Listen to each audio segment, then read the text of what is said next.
Meet the baby heron. Looks innocent, but it's a straight-up killer. In species like great egrets and gray herons, mom lays 3 to 5 eggs. But usually only 1 or 2 chicks survive. Why? The biggest one turns into a tiny assassin. It's called siblicide. The strongest chick stabs its siblings repeatedly with that sharp beak, pushes them out of the nest, or just starves them by hogging all the food. Parents don't stop it, they just keep feeding the bully.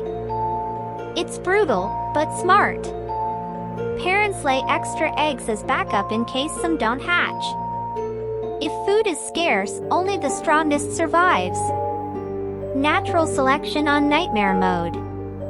This isn't rare, it happens in plain sight.